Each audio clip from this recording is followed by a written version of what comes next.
Okay, I think we can get started. Hi, I'm Bob Nachbar. I'm in the Wolfram Solutions Department, the consulting department of Wolfram Research, and I've been doing some epidemiology modeling for the COVID pandemic. I had a couple of community posts earlier this spring, and we had some Twitch sessions where we talked about our various efforts. And what I wanted to talk about today was the extension of some of those earlier models that I had worked on.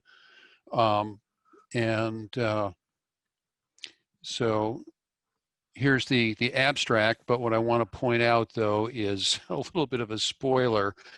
Um, while we did do some modeling with stratified models over networks and some stochastic modeling as well, a lot more needs to be done to really understand what they can contribute to modeling a pandemic, an epidemic outbreak, and so on. Also, when we had to write our abstracts for the conference, which was several months ago, other developments have intervened, and I've learned some new things about modeling these sorts of systems. And so I've adapted my work in response to those that new information. And so I'll be, including some of that in the presentation as well. So the talk is really more about methodology than applications because basically I'm a tool builder. I'm more of a craftsman than an artist, you might say. And so we'll get through this, and I hope you learn something from my talk, and I can stay on as long as necessary afterwards for questions, and we can always follow up later. Okay, so these are the things I'm going to cover, a little bit of background and rationale for why I needed to change the models I was working on earlier. A little bit of background on compartmental models. There have been several talks already, at least two today, on this topic. People have talked about non-pharmaceutical interventions. Thomas most recently with his government switch function, as it were. Um, I'll describe briefly a more realistic compartmental model that I've developed to better describe what's actually happening in the COVID epidemic. I'll talk about network models, network topologies, and then how we distribute the epidemiology model over a network, and then an example of doing that for Italy and the data for Italy. Okay. So just quickly, yes, we want to initialize everything. We can load the data for Italy from the Wolfram data repository. And here we are, it comes out as time series, and we can plot the data. And this is the typical sort of curve we see of those data, the number of confirmed cases over time, the number of deaths over time, and the number of recovered people over time.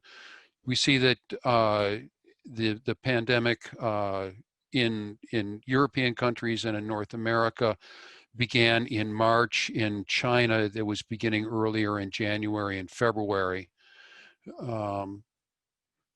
We often want to convert these raw numbers into something that is more epidemiologically related or disease related, such as the prevalence, which is roughly the confirmed cases less the number of people that have died and the number of people that have recovered. And that's this curve here. And then we've got the incidence, which is just the daily difference of the confirmed cases, which is kind of like the derivative of the prevalence, and then the number of dead people. So we had done earlier work, we were looking at the data from China, and here we can see that the outbreak occurred much earlier. At the time when I was doing that work, late February, early March, these were all the data that we had. And I was trying to model the data for the province of Hubei, which has 58 million people. And I was having a very difficult time doing that. And somebody suggested that, well, they were able to fit the data by reducing the effective population size. And I tried that, and by reducing it to 500,000 or 100,000 or 50,000, I got fits that were better, but still not good. The recovered curves were generally in the right position, but not the right slopes. The number of people that were infected at the time, the prevalence, I could get it to go roughly through the data, but I couldn't get it to turn over properly. And I was really not happy with it. They're really unrealistic. And if you look at the parameter values that come out from this curve fitting exercise, they're really not appropriate from an epidemiological point of view. The R naughts are way too high. They shouldn't really be above 10. The infectious period is lasting way too long, 4 months, 2 months, and people just not dying at all, in this case here, are just completely unrealistic. So we wanted to try some changes, and some of the things that I had looked at was looking at stochastic modeling and some preliminary work I had gotten done on network modeling, and that seemed like it might be useful. So let me just quickly make a very simple SEIRD model. Let me load the package for that. This is available on the cloud. There's a link at the end of the presentation to that.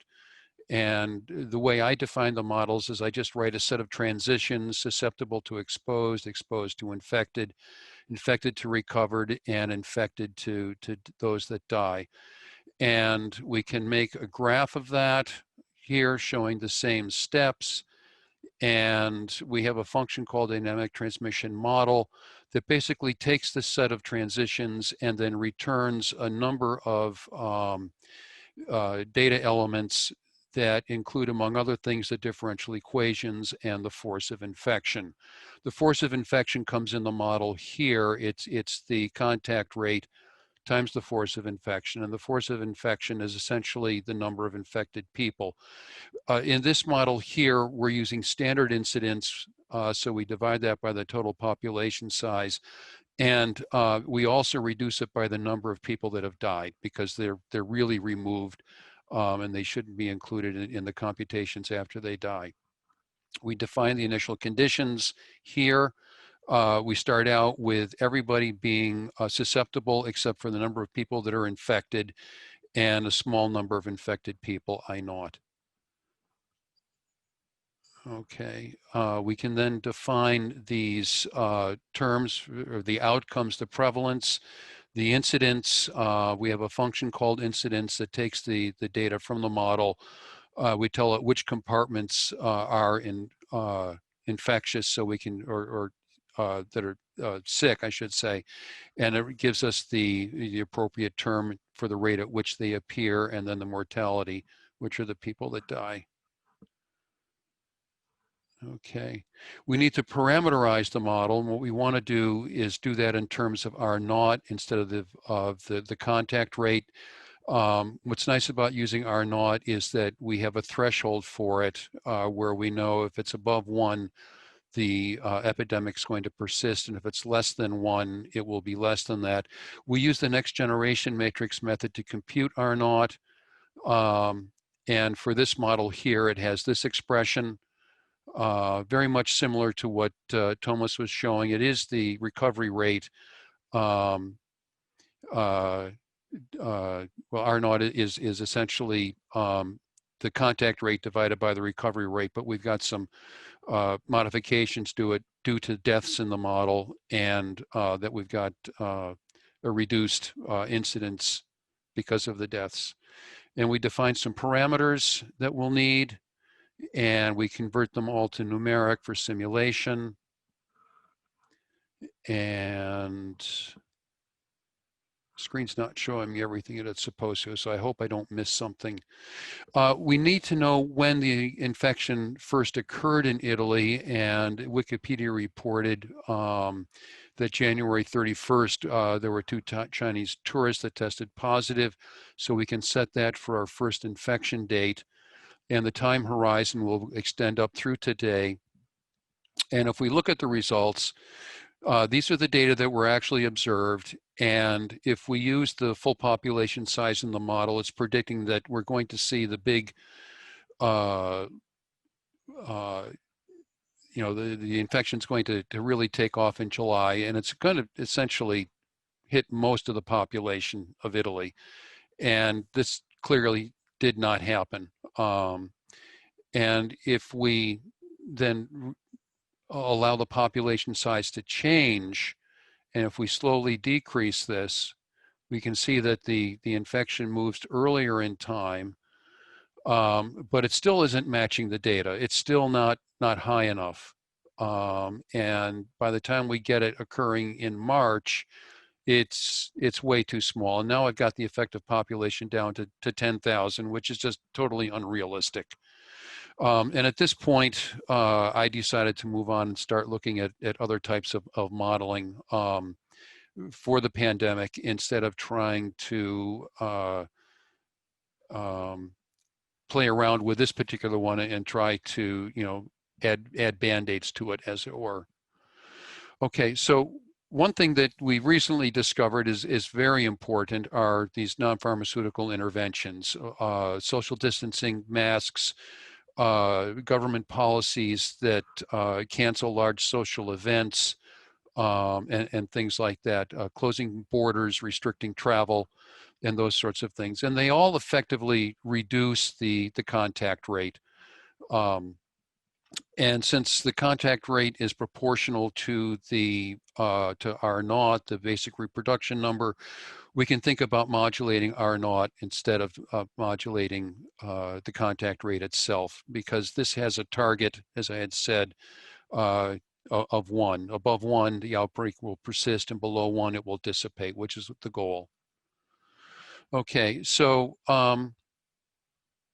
in Italy, or actually I should say in Wuhan, they closed everything down in January, on January 23rd. And the first infection, they estimated, occurred sometime around the 20th of December. So we can calculate when that occurs, and we can use a very simple function here that up until January 23rd, we've got the full force of the infection occurring, and then it dissipates as people start social distancing, as people start getting quarantined when they were sick, and so on. And so, yeah, okay, so when we use this model we incorporate this type of function into the model and use it on the Wuhan data, I can get a better fit to the data using the full population size. R naught is still very high. The death rate is still way too low. The infectious period is still way too long. So it's really just doing curve fitting at this point and not really explaining the disease very much. So let's move on from there. I wanted to build a more realistic model than just a simple SEIRD, because many other things were going on as far as people, their health states and how they were being treated and things like that. The CDC has a website that has a fairly detailed description of the timeline of events that occur. So basically, people get exposed. About 6 days later, symptoms show up. They're often tested by about the 9th day after their initial infection. If they get hospitalized, it occurs at different rates depending on age. Older people tend to get hospitalized sooner than younger people, but the average time is about 11 days after exposure or first infection. They get released from the hospital from a non-ICU setting at about 15 or 16 days after infection. If they're end up in the ICU, they get released after about 3 weeks from infection. Again, very dependent on age, and death occurs at about 3 weeks, and very dependent on age. So I had a model that included 3 different infections compartments: asymptomatic, mild, and severe. 2 compartments to model hospitalized people. Essentially, they were quarantined if they're in the hospital, not able to infect other people, but still being infected themselves. And I included 3 different recovered compartments, one for the asymptomatic, one for mild, and one for severe, and of course a death compartment as well. These are the transitions, so we'll define those. We can make the model graph, which looks like this. These are the quarantine compartments here that are hospitalized, and the severely infected people that become hospitalized are in the IC unit, and they're the ones that generally were able to succumb to the disease and die. Also, people that were severely infected but not hospitalized could also die in this model. There are lots of variations on this model. This is not the only one. It's more than likely not perfect, but it will do for our purposes today. So we can define all the components of the model, the differential equations and the force of infection. And we set up the parameters. We can calculate R naught and get a relationship for beta from that. And we can define our parameters. Notice here that I'm defining essentially times for things to happen: incubation time, time to go to the to get to the hospital, time to recover, time to be released from the hospital, released from ICU, and time to die. And from those, I can then calculate the rate constants. It makes it a little bit easier to work with the data we actually have in hand. And then we can do a simulation. First, we compute the initial conditions as we did before. Everybody's healthy except for a few sick people here. And the first infection date was reported to be January 31st, so we set that. And the time horizon, we can do a differential equation solution and then compute the outcomes. And we can then see how the model compares against the data.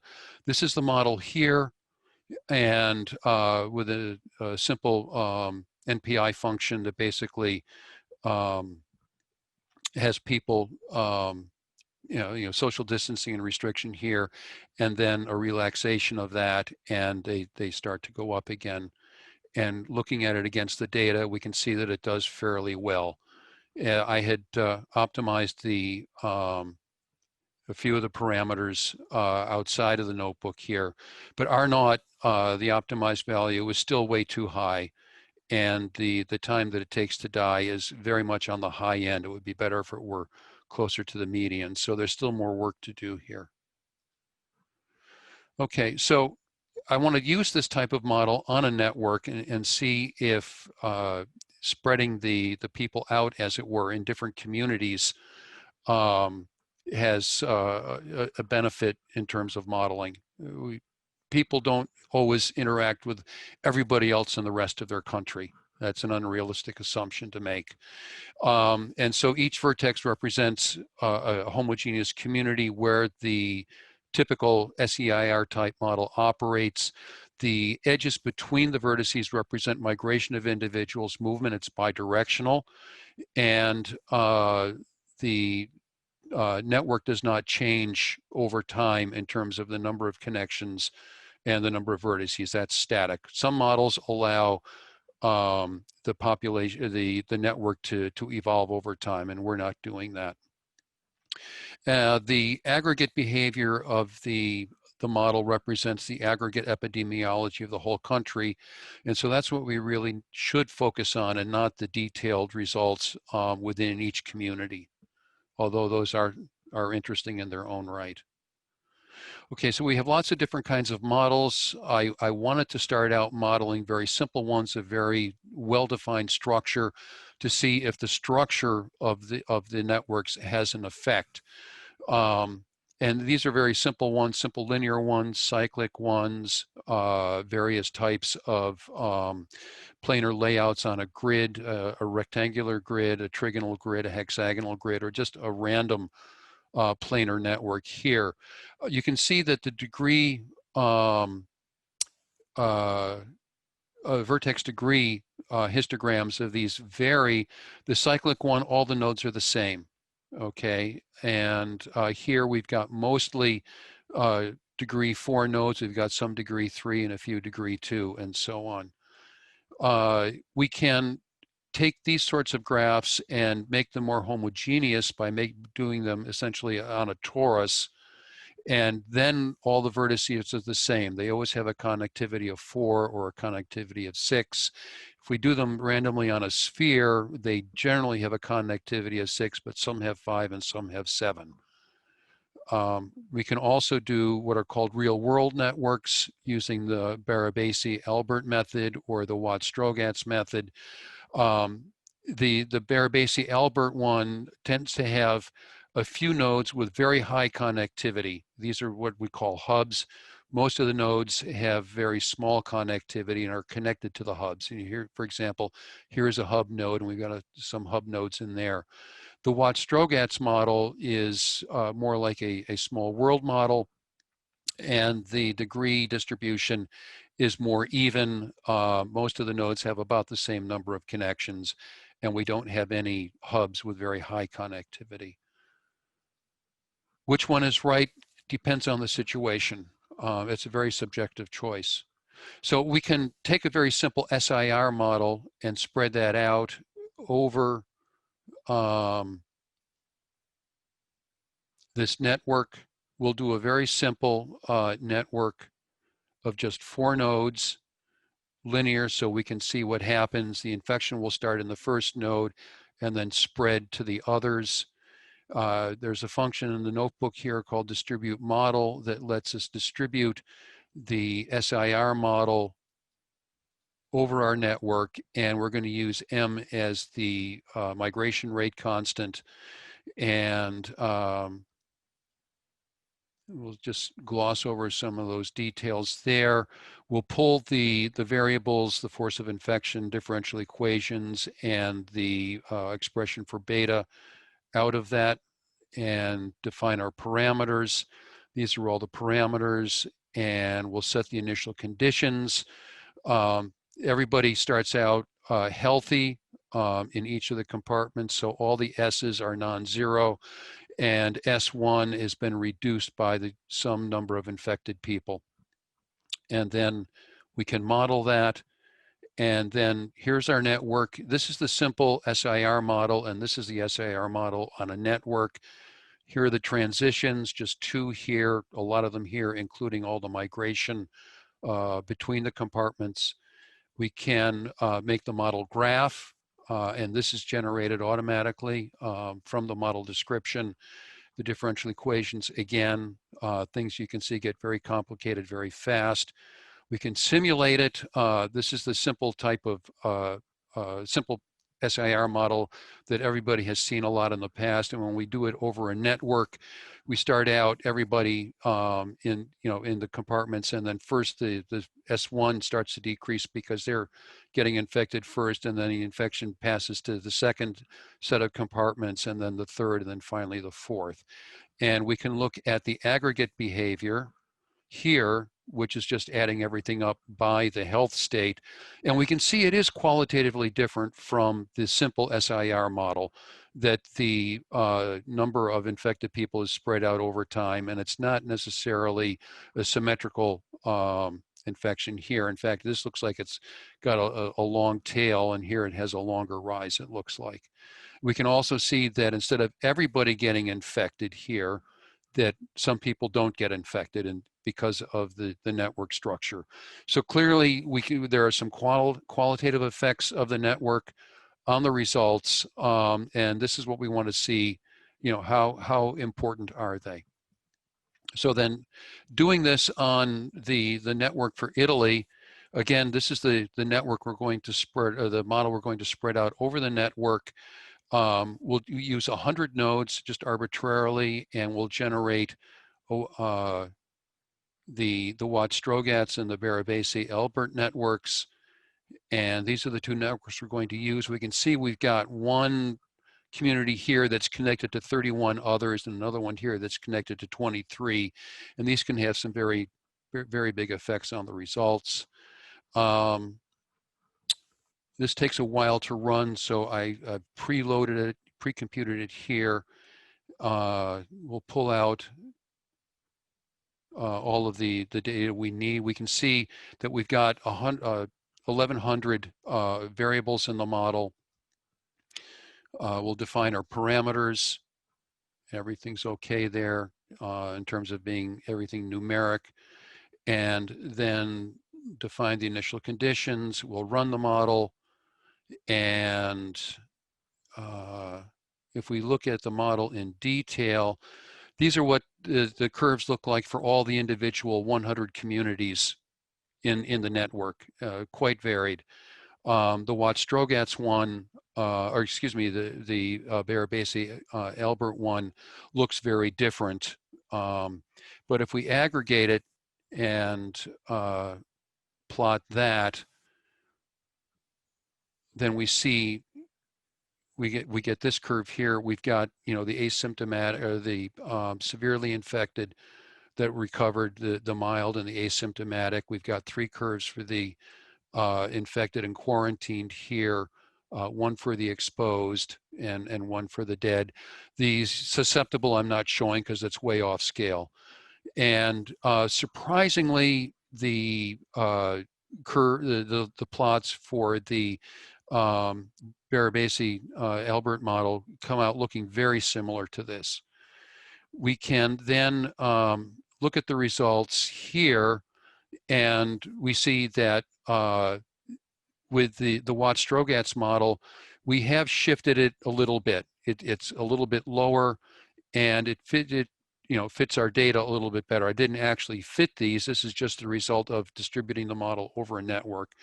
The Barabasi-Elbert network, though, is very much the same as the original non-network model. The dash curves are right on top of the solid curves here. So it didn't change it that much. And that basically brings me to the end. So the artificial population sizes led to an unrealistic optimized set of parameter values, and that's what I was trying to overcome. Non-pharmaceutical interventions can play a crucial role in the model in terms of its behavior, and the real trick is trying to mathematically model what's happening socially within the population. Don't get caught up in the details of trying to model what the effect of masks are, what the effect of distancing is. It's probably better just to come up with an effective model that you can put a few dials on to control its shape. It's important to have asymptomatic in the model as well as different levels of severity. Quarantine, I think, is important because once people are hospitalized, they're not out circulating. And the asymptomatic is very important. We do have a death due to disease compartment, and as I said, non-pharmaceutical interventions are very important, especially for this disease here, trying to understand what's happening now while it's live, while it's happening. And we have demonstrated we can extend the model over a network, but a lot more work needs to be done in order to understand what the effects of the network are. And these are the resources, my packages, compartmental modeling and epidemiology modeling that uses the first one are published on the cloud. You should be able to access them. And I've got 2 Wolfram community posts, and these are some web resources that we're using to get the data. And I would like to thank you for your attention. And we are done exactly on time.